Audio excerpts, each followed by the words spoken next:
नमस्कार दोस्तों, welcome to Guru cam academy. और आप देख रहे हैं गुरु कैम एकेडमी का ऑनलाइन एजुकेशन। और मैं आपका अपना डॉक्टर अरुण कुमार शर्मा। आज जो हम हैं एसिड बेस थ्योरी को आगे बढ़ाएंगे। और हमने लास्ट थ्योरी जो देखी थी वो ब्रोंस्टेड लोरी थ्योरी थी, और उसकी एप्लीकेशन पार्ट में ही मैंने एसिडिक स्ट्रेंथ और बेसिक स्ट्रेंथ का कंप्लीट कंसेप्ट आपको करवा दिया था। ठीक है नहीं है? ऑर्गेनिक का क्लियर है? कोई दिक्कत?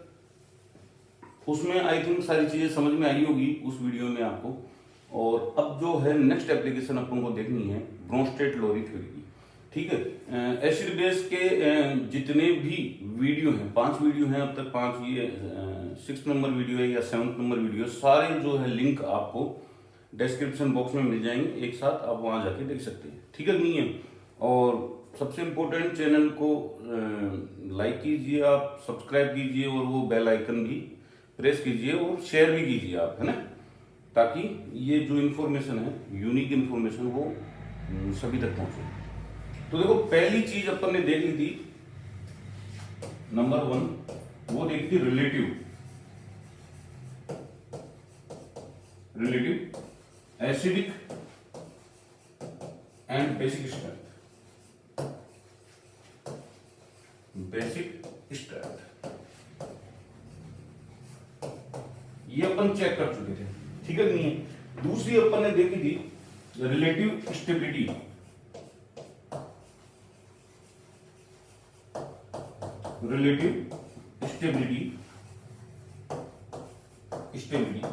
Of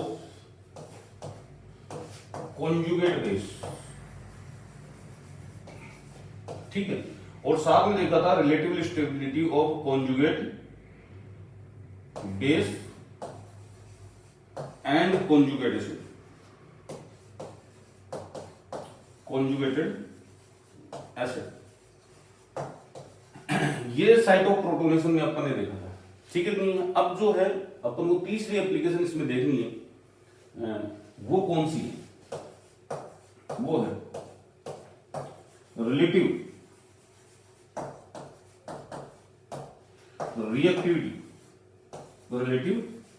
reactivity of substrate, different substrate towards reaction। ठीक है, उससे पहले मैं आपको बता दूं कि इन दोनों में एक चीज बताई थी मैंने आपको जब पढ़ाई थी, कि आपका ब्रोंस्टेड लोरी थ्योरी क्या बोलता है? ये बोलता है कि अगर किसी का कॉन्जुगेट एसिड स्ट्रॉन्ग है तो उसका कॉन्जुगेट बेस वीक होगा, और अगर कॉन्जुगेट बेस स्ट्रॉन्ग है तो उसका कॉन्जुगेट एसिड वीक होगा। ये दोनों एक दूसरे के क्या हैं? कॉम्प्लीमेंट्री चीजें हैं, इसलिए आपको ध्यान में रखना है। ठीक है नहीं?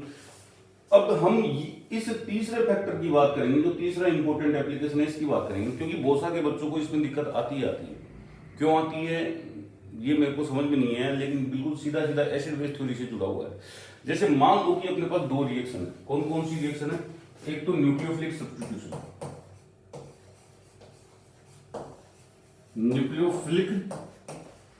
सब्स्टिट्यूशन, ठीक है, पूरा लिख देता हूं मैं, सब्स्टिट्यूशन।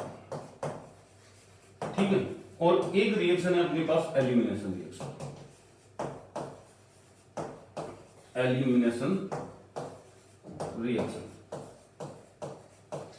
ये 2 रिएक्शन है। हल्का फुल्का कंसेप्ट दूंगा क्योंकि बहुत जल्दी अभी 1 या 2 वीडियो और आएंगे एसिड बेस की, उसके बाद एसिड बेस आपका कंप्लीट हो जाएगा। ठीक है, उसके बाद अपन रिएक्शन मैकेनिज्म स्टार्ट करेंगे जिसमें इंटरमीडिएट वगैरह होंगे। ठीक है, तो न्यूक्लियोफिलिक सब्स्टिट्यूशन क्या होती है ये समझा रहा हूं, और एलिमिनेशन रिएक्शन ये क्या होती है वो समझा रहा हूं। ठीक है नहीं? न्यूक्लियोफिलिक सब्स्टिट्यूशन में क्या होता है कि अपने पास एक ऑर्गेनिक सबस्ट्रेट होता है, और उस ऑर्गेनिक सबस्ट्रेट के ऊपर एक लिविंग ग्रुप जुड़ा हुआ होता है। क्या जुड़ा हुआ होता है? Leaving group. और ये जो लिविंग ग्रुप है, ये दोनों नेचर का हो सकता है, इलेक्ट्रोफिलिक नेचर का और न्यूक्लियोफिलिक नेचर का। तो अपन जो है न्यूक्लियोफिलिक सब्स्टिट्यूशन रिएक्शन देख रहे हैं, तो इसका मतलब ये जो लिविंग ग्रुप है वो कौन सी नेचर का है? न्यूक्लियोफिलिक नेचर का। कौन सी नेचर का? न्यूक्लियोफिलिक नेचर का। इसका मतलब जब ये यहां से निकलेगा तो ये यहां से निकलेगा तो बेटा अपने इलेक्ट्रॉन पेयर लेके निकलेगा। क्या करेगा? अपने इलेक्ट्रॉन पेयर लेके निकलेगा। लेकिन कब निकलेगा? जब कोई एक्सटर्नल न्यूक्लियोफाइल इसके ऊपर अटैक करेगा। ठीक है नहीं है? अब वो रिएक्शन चाहे SN1 हो, चाहे SN2 हो, चाहे कोई सी भी रिएक्शन हो, ठीक है नहीं है, उसमें एक चीज इंपोर्टेंट रहती है, वो ध्यान रखना आप कि जो रेट ऑफ रिएक्शन है, वो रेट ऑफ रिएक्शन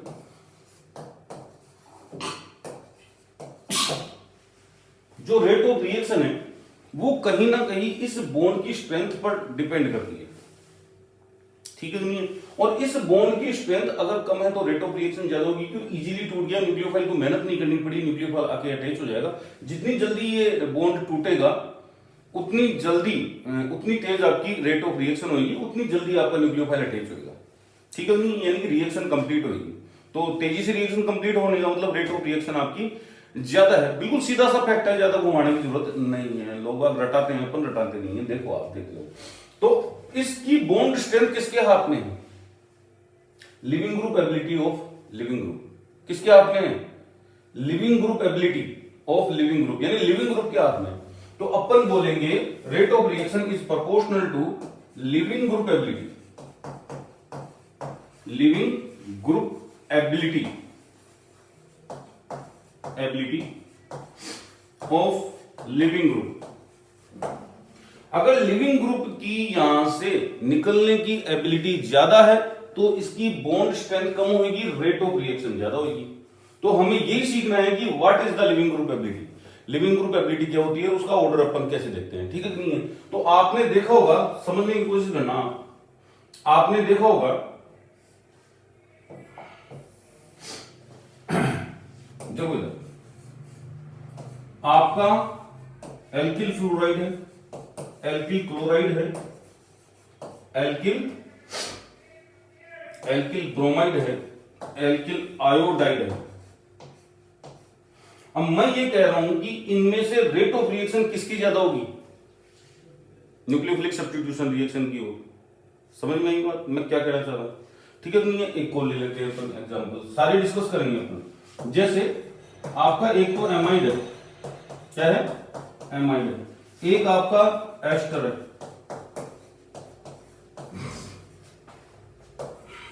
एक आपका एनहाइड्राइड है, और एक आपका एसिड क्लोराइड।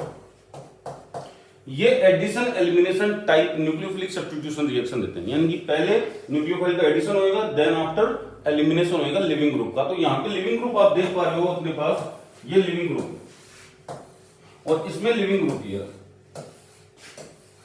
ठीक है नहीं है?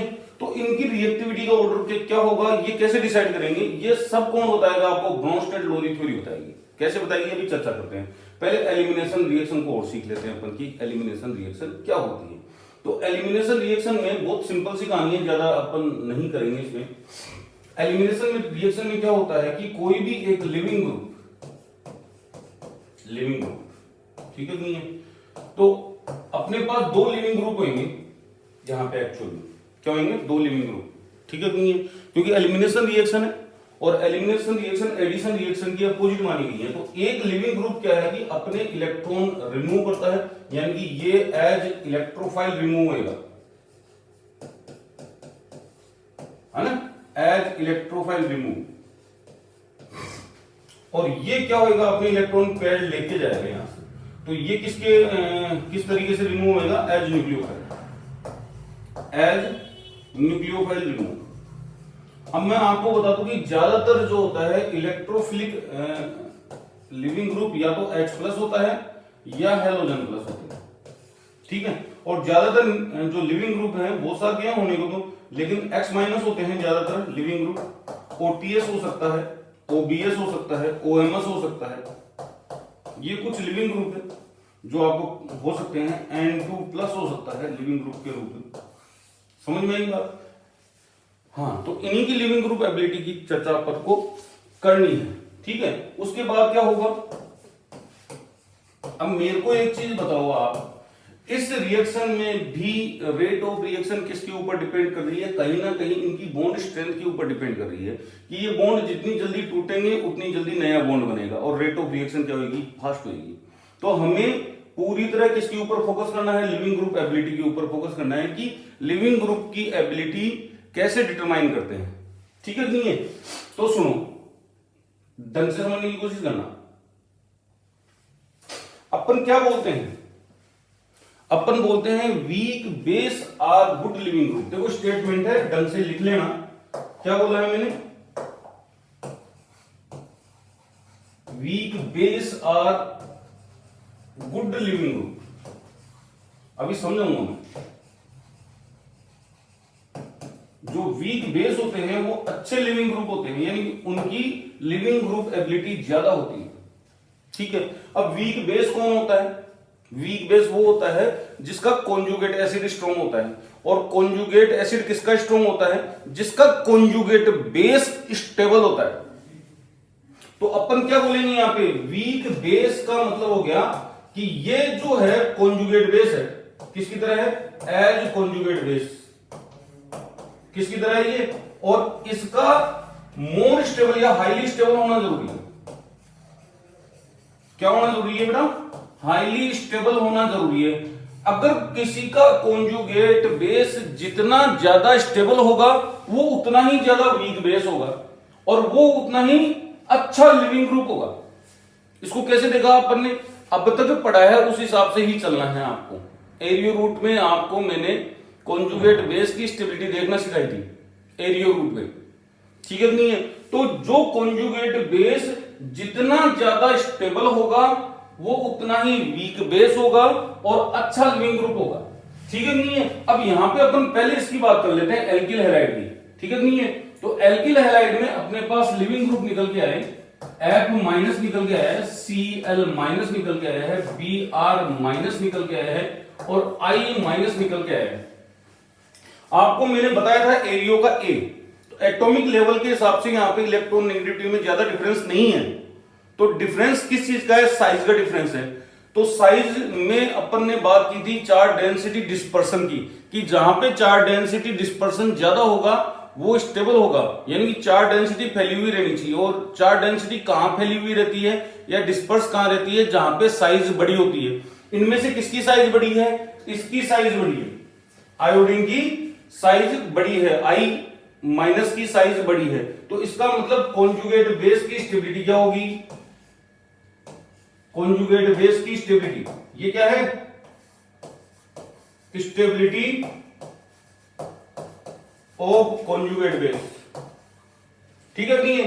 तो जो स्टेबिलिटी का ऑर्डर होता है वो ही लिविंग ग्रुप एबिलिटी का ऑर्डर होता है, यानी कि ये ही लिविंग ग्रुप एबिलिटी का ऑर्डर है। किसका ऑर्डर है? लिविंग ग्रुप एबिलिटी का ऑर्डर है। इस कंसेप्ट से चल सकते हो पहला। या फिर आपको क्या करना पड़ेगा? पहले आपको इनके कॉन्जुगेट क्या बनाने पड़ेंगे? एसिड बनाने पड़ेंगे।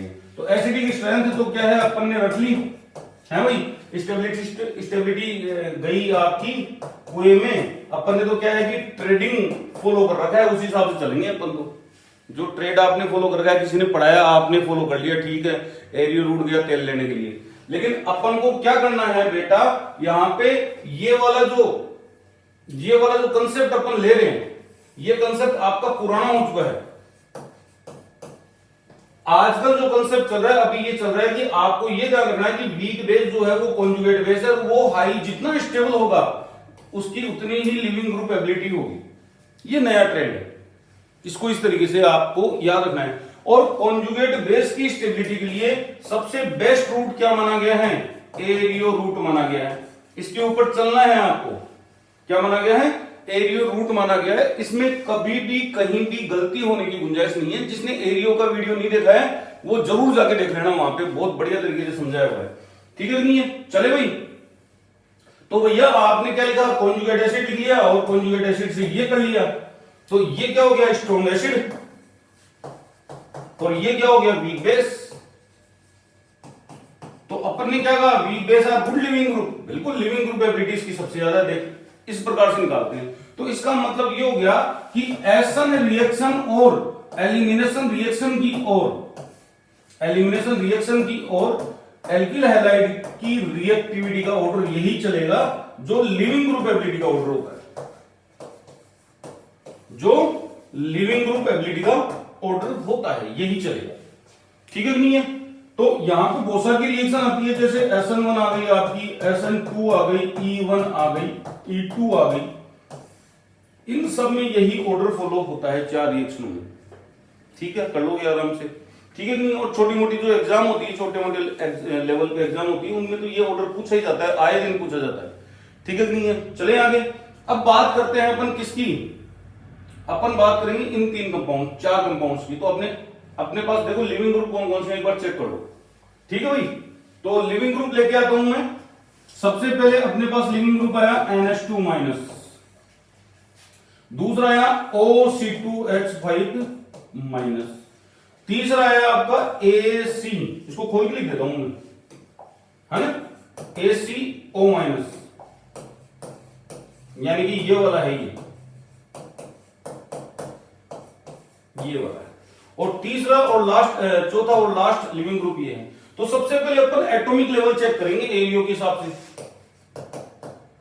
क्या चेक करेंगे? एरियो के हिसाब से, क्योंकि स्टेबिलिटी ऑफ कॉन्जुगेट बेस अपन को देखनी है। स्टेबिलिटी ऑफ कॉन्जुगेट बेस अपन को चेक करनी है। क्या चेक करनी है? Stability of conjugate base. देख लेते हैं एरियो के हिसाब से। तो सबसे पहले एटॉमिक लेवल लगाएंगे। तो एटॉमिक लेवल में हमने पाया कि यहां हाइड्रोजन है, यहां पे ऑक्सीजन है, तो इन दोनों का एटॉमिक लेवल तो सेम हो गया, और ये है, तो इसका मतलब ये सबसे कम स्टेबल होगा और ये सबसे ज्यादा स्टेबल होगा। कोई दिक्कत? क्यों? क्योंकि एटॉमिक लेवल आ गया इलेक्ट्रॉन नेगेटिविटी वाला। कोई दिक्कत, कोई समस्या? अब दूसरी अपन बात करते हैं रेजोनेंस की। रेजोनेंस की बात करते हैं। तो रेजोनेंस अगर आप चेक करोगे, रेजोनेंस, तो रेजोनेंस इसमें तो है नहीं और इसमें रेजोनेंस है। ठीक है नहीं है? कोई दिक्कत? अगर इसमें रेजोनेंस है तो इसका मतलब इन दोनों में स्टेबल कौन सा हो गया? ये वाला। तो जो स्टेबिलिटी का ऑर्डर आया है वही किसका आया है बेटा? लिविंग ग्रुप एबिलिटी का, और वही रिएक्टिविटी का ऑर्डर रहेगा। अब बार बार घुमाने की जरूरत नहीं है, सीधा सीधा कंसेप्ट है, एरियो रूट याद रखो और स्टेबिलिटी ऑफ कॉन्जुगेट बेस दो, वही आपका किसका ऑर्डर आएगा? वही आपका लिविंग ग्रुप एबिलिटी का ऑर्डर आएगा, वही रिएक्टिविटी का ऑर्डर आएगा। तो इसका मतलब एमाइड की रिएक्टिविटी एस्टर से कम है और एस्टर की एनहाइड्राइड से कम है, और एनहाइड्राइड की कम है किससे? एसिड क्लोराइड से। एसिड क्लोराइड से किसकी तरफ? कौन सी रिएक्शन की तरफ? ये रिएक्टिविटी का ऑर्डर है भाई। किसका ऑर्डर है? रिएक्टिविटी का ऑर्डर है। और किसकी तरफ है reactivity? Reactivity towards SN reaction, या बोल सकते हैं addition elimination reaction. Addition elimination reaction. कोई दिक्कत, कोई समस्या? कर सकते हो आराम से। और दूसरा तरीका आप लगा लो कि पहले कॉन्जुगेट एसिड में कन्वर्ट करो इनको, फिर उनकी एसिडिक स्ट्रेंथ का डिटर्मिनेशन करो, और एसिडिक स्ट्रेंथ का डिटर्मिनेशन करने के बाद में आप स्ट्रॉन्ग एसिड, वीक एसिड उनके हिसाब से अरेंज करो, और उसके बाद जो स्ट्रॉन्ग एसिड होगा उसका कॉन्जुगेट बेस वीक होगा, जो वीक होगा उसकी लिविंग ग्रुप एबिलिटी ज्यादा होगी। तो कितना लंबा कंसेप्ट हो गया। सीधा सीधा कंसेप्ट याद रखो आप, ARIO root stability of conjugate base, खत्म कहानी है यहीं पे। कर सकते हो आराम से, कोई डाउट ही नहीं है, इजीली कर सकते हो आराम से। ठीक है कि नहीं है? अब देखो एक क्वेश्चन है वो आप कर लो, ये 3 क्वेश्चन है, इन 3 क्वेश्चनों को आप सोच के देखोगे आप। ठीक है, इसमें देखो एरियो रूट में ऑक्सीजन आ रहा है, एटॉमिक लेवल खत्म। दूसरी चीज कार्बोक्सिलिक एसिड है, रेजोनेंस वाला खत्म। इंडक्टिव देखेंगे तो यहाँ पे 3 इंडक्टिव लगे हुए हैं, यहाँ पे 2 लगा हुआ है, यहाँ पे 1 इंडक्टिव लगा हुआ है। तो इंडक्टिव के हिसाब से स्टेबिलिटी ऑफ कॉन्जुगेट बेस ये है, तो लिविंग ग्रुप एबिलिटी का ऑर्डर भी यही होगा। एलजीए का ऑर्डर भी यही है, लिविंग ग्रुप एबिलिटी का ऑर्डर भी यही है। ओबीएस, फिनाइल सल्फोनिक और ओटीएस। ठीक है नहीं है? ये क्या होता है ओबीएस? देखो इधर ओबीएस की स्ट्रक्चर बना रहा हूं मैं, ये ओबीएस है, ये वाला, इसको बीएस बोलते हैं अपन, ये ओ लगा गया। ठीक है नहीं है? इसको अपन क्या बोलते हैं? बीएस, ये वाला। ठीक है, और पीएच ये रहा आपका, सेम वही स्ट्रक्चर होगी ये, देखो आराम से। और ओटीएस में क्या होगा? पैरा टोलुइन सल्फोनिक सल्फोनेट, है ना, ये देखो ये वाला, और यहां पे CH3 लगा हुआ है। अब आप चेक कर लिया कि इनका जो एटॉमिक लेवल है सबका सेम है, रेजोनेंस भी हो रहा है, तीनों में सेम है रेजोनेंस। लेकिन जब अपन बात करेंगे इंडक्टिव इफेक्ट की तो आप चेक करोगे, देखो इधर इसमें आपका -I लगा रहा है ये, ठीक है नहीं, इसमें कोई इफेक्ट नहीं है। इसमें आप +I बोल दो, +H बोल दो, इसके ऊपर लग रहा है, लग रहा है कि नहीं लग रहा, +I +H। तो आप खुद देखोगे कि सबसे ज्यादा स्टेबल ये हो रहा है आपका कॉन्जुगेट बेस, हो रहा है नहीं हो रहा है स्टेबल। तो जो सबसे ज्यादा स्टेबल होगा उसकी लिविंग ग्रुप एबिलिटी सबसे ज्यादा होगी। इस टाइप के क्वेश्चन जो है हायर एग्जाम में पूछे जाते हैं, ये वाले क्वेश्चन, ठीक है नहीं है। फिर नेक्स्ट उसके बाद ये दिख रहा है, बताने की जरूरत नहीं है, यहाँ पे ऑक्सीजन, यहाँ पे तो एटॉमिक लेवल तो सेम है। रेजोनेंस जो हो रहा है वो इसमें भी हो रहा है, इसमें भी हो रहा है, इसमें भी हो रहा है, लेकिन इन दोनों में इक्विवेलेंट रेजोनेंस हो रहा है। इन दोनों में क्या हो रहा है, इक्विवेलेंट रेजोनेंस हो रहा है, इसमें नॉन इक्विवेलेंट रेजोनेंस है। इसका मतलब इसकी स्टेबिलिटी इन दोनों से कम होगी। अब यहां पे कौन है, यहां पे आप चेक करोगे कि यहां पे ज्यादा रेजोनेंस है कंपेयर टू दिस। ये देखो यहां पे वन साइडेड रेजोनेंस है, यहां पे टू साइडेड रेजोनेंस है, इधर भी जा सकता है रेजोनेंस। तो मोर रेजोनेंस होने की वजह से, मोर रेजोनेंस वो भी इक्विवेलेंट रेजोनेंस होने की वजह से इसकी स्टेबिलिटी ज्यादा है। तो यही लिविंग ग्रुप एबिलिटी का ऑर्डर होगा।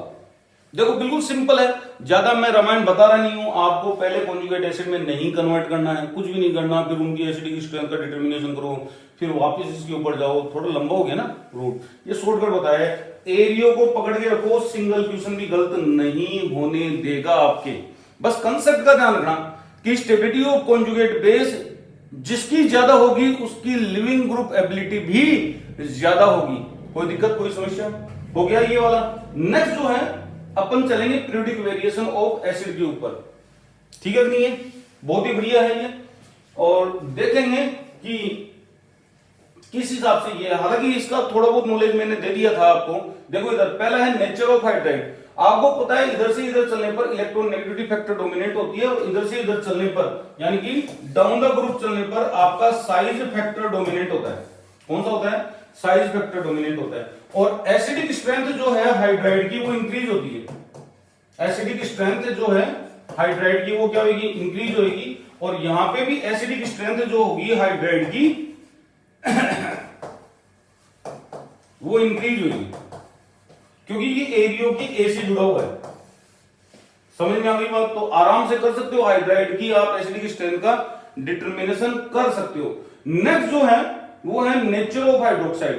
तो देखो आप समझने की कोशिश करना कि यहां पे कोई एक एटम है और ये आपका हाइड्रोक्साइड है, तो आपको इलेक्ट्रोनेगेटिविटी देखनी पड़ेगी। अगर ऑक्सीजन और इसकी इलेक्ट्रोनेगेटिविटी का जो डिफरेंस है, ये डिफरेंस है इलेक्ट्रोनेगेटिविटी का, अगर ये ज्यादा है किसके कंपैरिजन में, ऑक्सीजन और हाइड्रोजन की इलेक्ट्रोनेगेटिविटी का डिफरेंस, ठीक है नहीं है, तो वो जो है वो हाइड्रोक्साइड बेसिक नेचर का होगा, इस प्रकार से आयनाइज होगा। अब कितना डिफरेंस होना चाहिए, तो देखो इधर अगर 1.4 से ज्यादा का डिफरेंस तो बेसिक है, 1.4 से कम का है तो एसिडिक है, और अगर ऑलमोस्ट 1.4 का है तो वो कैसा होगा, न्यूट्रल होगा, ठीक है नहीं है, लिख लेना ये। अब यहां पे सेम कंसेप्ट लगेगा जो अपन ने हाइड्राइड में अप्लाई किया था। सब जगह एक ही कंसेप्ट लगेगा, ज्यादा परेशान होने की जरूरत नहीं है। तो इधर से इधर चलेंगे तो इलेक्ट्रोनेगेटिविटी वाला फैक्टर लग रहा है, तो एसिडिक स्ट्रेंथ जो है अपनी, एसिडिक स्ट्रेंथ जो है वो हाइड्रोक्साइड की इंक्रीज होगी, बेसिक स्ट्रेंथ कम होगी। बेसिक स्ट्रेंथ आपकी क्या होगी, वो कम होगी। तो जाएंगे तो आप यहां पे देखोगे कि साइज फैक्टर है, साथ में आपका इलेक्ट्रोनेगेटिविटी फैक्टर भी इन्वॉल्व होगा। तो आप देखोगे डाउन द ग्रुप जाने पर हाइड्रोक्साइड, क्योंकि यहां पे दो इलेक्ट्रोनेगेटिविटी ले रखे हैं, एटम और ऑक्सीजन की, ऑक्सीजन और एटम की, तो इधर चलने पर दोनों ही आपकी वेरी होगी, साइज भी और इलेक्ट्रोनेगेटिविटी डिफरेंस भी, क्योंकि डबल यहां पे इलेक्ट्रोनेगेटिविटी का कंसेप्ट दे रखा है, ठीक है कि नहीं है। तो आप देखोगे कि यहां पे एसिडिक स्ट्रेंथ जो है वो कम होती हुई नजर आएगी। अच्छा, घबराने की जरूरत नहीं है, आपको मैं समझा दूंगा। ये वाला कंसेप्ट जो है फजान रूल से भी सोल्व होता है। तो जब हम कौन सा लक्स फ्लड थ्योरी पढ़ेंगे तब तो मैं और भी बढ़िया तरीके से इसको एक्सप्लेन कर दूंगा कि क्यों यहां पे बेसिक स्ट्रेंथ बढ़ रही है, ठीक है, नहीं घटनी चाहिए थी ना, लेकिन बढ़ रही है क्योंकि ये किसका मामला है, हाइड्रोक्साइड का मामला है। सेम कंसेप्ट इसमें लगेगा, नेचर ऑफ हाइड्रोक्साइड में। इधर जाने पर आपकी एसिडिक स्ट्रेंथ इंक्रीज होगी, एसिडिक स्ट्रेंथ आपकी इंक्रीज होगी, ठीक है, बेसिक स्ट्रेंथ आपकी कम होगी, बेसिक स्ट्रेंथ आपकी कम होगी, और ऊपर से नीचे जाने पर जो है एसिडिक स्ट्रेंथ आपकी कम होती है। फजान रूल से समझाऊंगा ये सारा का सारा मैं आपको आगे, ठीक है नहीं है, और बेसिक स्ट्रेंथ आपकी बढ़ेगी। चलेंगे, देखो बेसिक स्ट्रेंथ बढ़ेगी। कुछ एक ऐसे हैं जिनमें थोड़ा सा कंसेप्ट ट्विस्ट होता है, उनकी बात करेंगे। ज्यादातर जो केस है वो पी ब्लॉक से रिलेवेंट है, तो पी ब्लॉक में अपन और भी अच्छी तरह इसको कंसिडर कर सकते हैं। देखो यहाँ पे कुछ एग्जांपल्स लिखे हुए हैं, आपको ये ध्यान रखना है। न्यूट्रल ऑक्साइड कौन से हैं, एग्जाम में डायरेक्ट पूछते हैं, और एम्फोटेरिक ऑक्साइड कौन से हैं, ये एग्जाम में डायरेक्ट पूछे जाते हैं। ये सारे फजान रूल से एक्सप्लेन होते हैं, ठीक है नहीं है। तो लक्स फ्लड थ्योरी का इंतजार कीजिए, वहां पे मैं इनको एक्सप्लेन कर दूंगा। फिर है नेचर ऑफ ऑक्सी एसिड। तो आपको पता है कि ये जो ऑक्सी एसिड है, जैसे ये है परक्लोरिक एसिड, ये है हेलोनिक एसिड, ये सॉरी क्लोरिक एसिड, ये वाला क्लोरस एसिड है, ये हाइपोक्लोरस एसिड है, कोई दिक्कत ही नहीं है, बिल्कुल सिंपल है। तो यहां पे इसकी एसिडिक स्ट्रेंथ क्यों ज्यादा हो रही है, तो अपन क्या करते हैं, इसका नेगेटिव चार्ज हटा देते हैं, इसका H हटा देते हैं, यहां पे नेगेटिव चार्ज ले आते हैं, तो आपको दिख जाएगा एरिया रूट से समझ में आ जाएगा सारा का सारा। देखो आराम से, ठीक है। तो यहां पे अपन क्या कर रहे हैं, H हटा के लिख रहे हैं, तो आपको दिख गया होगा कि एरियो रूट का ए जो है कॉमन है तीनों में, क्या है, तीनों में कॉमन है। लेकिन जब रेजोनेंस की बात करेंगे तो यहां पे रेजोनेंस नहीं है, और यहां पे रेजोनेंस है, यहां पे मोर रेजोनेंस है, यहां पे मोर एंड मोर रेजोनेंस है, ज्यादा रेजोनेंस है। तो ज्यादा रेजोनेंस होने की वजह से कॉन्जुगेट बेस से सबसे ज्यादा स्टेबल कौन सा है, ये, तो इसकी एसिडिक स्ट्रेंथ क्या होगी, ज्यादा होगी। कोई दिक्कत, कोई समस्या। सबसे ज्यादा किसकी होती है, परक्लोरिक एसिड की, फिर क्लोरिक एसिड की, फिर क्लोरस एसिड की, फिर हाइपोक्लोरस एसिड की, ठीक है। और यहां पे जब अपन चेक करेंगे तो आपको पता है इधर से इधर ये होता है, और जब आप डाउन द ग्रुप जाओगे तो एसिडिक स्ट्रेंथ क्या होगी आपकी, डिक्रीज होगी। आपको क्या लग रहा है, इंक्रीज होनी चाहिए, नहीं, यहां पे क्या होता है, डिक्रीज होती है। इलेक्ट्रॉन नेगेटिविटी फैक्टर आप ध्यान में रखोगे, ठीक है नहीं है। और ये जो है लास्ट एग्जांपल आ गया इस वीडियो का, इसका मैंने करवा दिया था जब आरएनएस एसिड पढ़ा था अपन ने, ठीक है नहीं है, कि इसकी एसिडिक स्ट्रेंथ का ऑर्डर ये चलेगा, इसका ध्यान रखना, ठीक है नहीं है। क्यों, क्योंकि ये रेजोनेंस एब्नॉर्मलिटी का एग्जांपल है। कैसे, देखो इधर रेजोनेंस एब्नॉर्मलिटी का एग्जांपल है। नेगेटिव चार्ज कन्वर्ट करके लिख देते हैं अपन इसको, नेगेटिव चार्ज में कन्वर्ट करके लिख देते हैं, इसको भी कन्वर्ट करके लिखता हूं मैं नेगेटिव चार्ज में।